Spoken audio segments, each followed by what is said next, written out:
¿Qué tal? Continuamos platicando con el maestro Daniel Alcántara, director del programa de estudios universitarios de nuestra universidad, la Benemérita Universidad Autónoma de Puebla. Estamos conversando acerca del nihilismo, acerca de esta corriente de pensamiento que comienza con Friedrich Nietzsche, cuando él asegura que Dios ha muerto y nos dice que el paso del pensamiento religioso medieval hacia el paso del pensamiento científico de alguna forma permite el surgimiento de estructuras y formas sociales que nos llevan en un momento dado a la explotación del hombre por el hombre. Hemos platicado hace un momento acerca de esta posibilidad en la cual el ser humano ha pasado históricamente de creer absolutamente en Dios, encontrar todas las explicaciones de su realidad en Dios, a pasar ahora a encontrar todas las explicaciones de la realidad en la ciencia y fundar su esperanza, de alguna forma podríamos decir, fundar su fe ahora en el conocimiento científico. Entonces, hago la pregunta si es la ciencia un nuevo Dios, una nueva forma de entender la realidad y una manera de sustituir a Dios en el mundo moderno. Bueno, hay quien dice que la existencia de Dios y su omnipresencia tiene que ver con esta preocupación que ha existido a través de miles de años para encontrar un Dios y darle diferentes formas de representación y conceptual. ¿Qué es Dios? Pues finalmente para mí, Dios es una idea que surge por la necesidad, como ya mencionaba, de explicar fenómenos que no entiendo.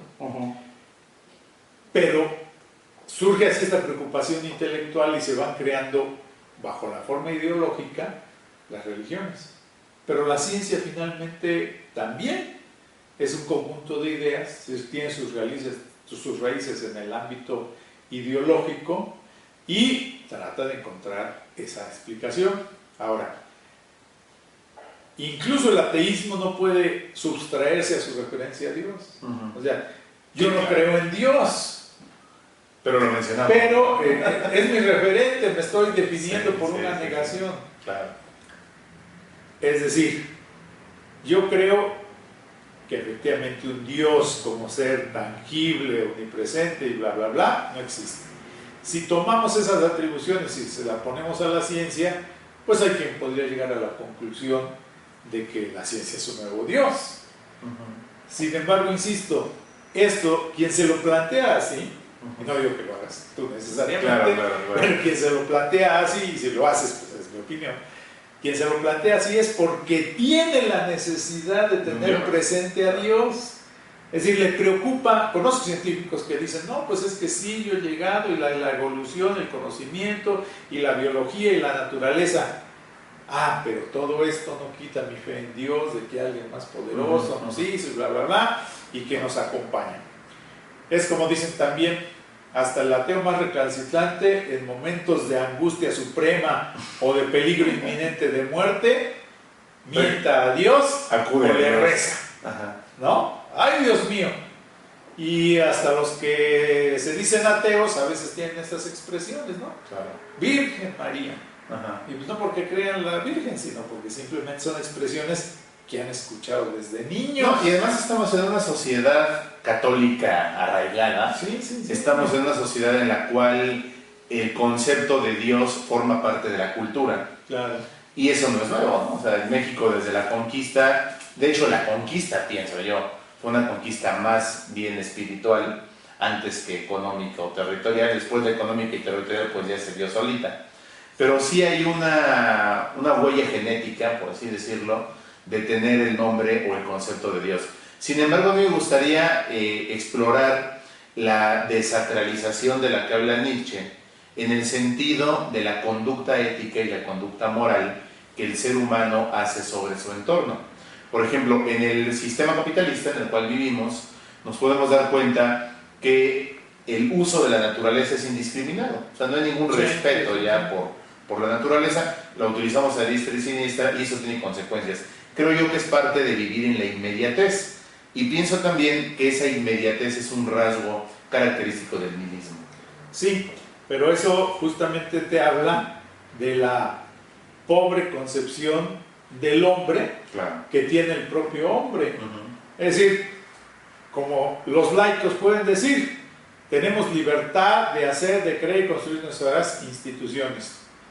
Ah, pero como estas no se respetan o la gente no sabe ejercer su libertad, entonces creas aparatos de control como la policía, el ejército, los tribunales, las cárceles, los manicomios y demás, y entonces tiene que tener un control. Es decir, socialmente no crees que el hombre puede tener principios e ideas morales y que las va a respetar. Se necesita implantárselo, ¿no? Es increíble que tengas que estar discutiendo sobre mecanismos de control. Lo mismo pasa con las iglesias. Es decir, finalmente existen la católica. Los mandamientos de la ley de Dios son, y velos, puras prohibiciones. Aparte creo que del primero de que es creo en ti. Después es no hagas, no mates, no forniques, no desees, no robes. Prohibiciones. Claro, limitaciones. Limitaciones. Barreras. Y lo mismo es la educación, ¿no? Muchos de los críticos de la educación tradicional dicen es que al niño no hagas esto, no corras, no subas. Yo creo que al niño se le enseña qué no hacer y nunca se le enseña qué hacer. ¿Qué hacer? Exacto.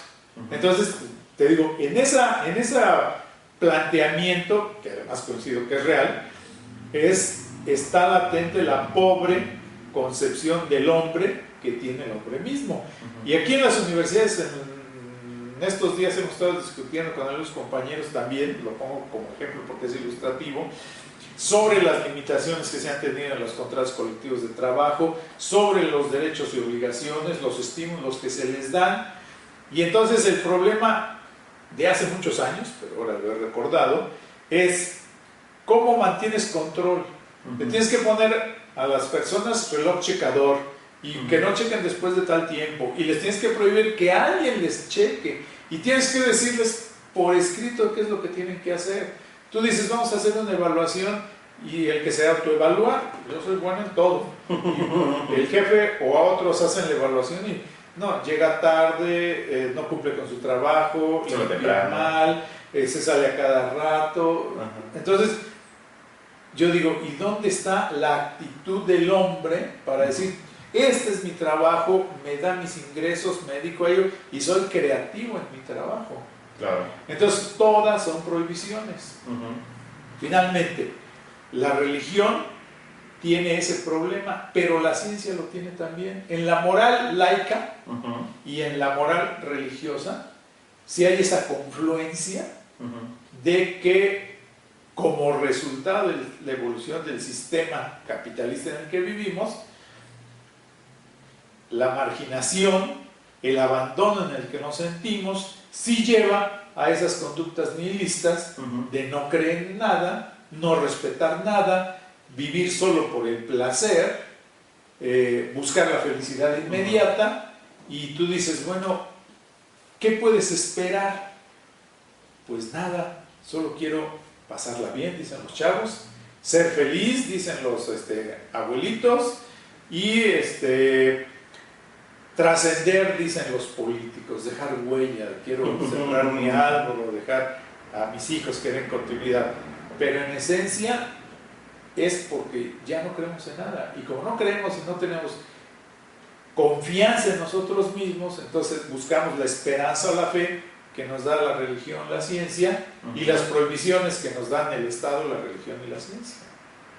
Es decir, necesitamos de alguna forma, con mayor énfasis, saber qué no tenemos que hacer, pero no sabemos tampoco qué queremos, ¿no? Muchas veces, platicando, por ejemplo, en sindicatos o platicando con estudiantes, ahora que acaba de pasar, bueno, ya tiene algún tiempo el movimiento 132, yo les decía a un grupo de ellos, oye, si de pronto saliera el presidente de la República y te tomara a ti, joven, por sorpresa, manifestándote en la calle, te llevara a la silla del Águila y te sentara ahí en Palacio Nacional o en Los Pinos y te dijera, a ver, a partir de hoy tú gobiernas, ¿qué vas a hacer?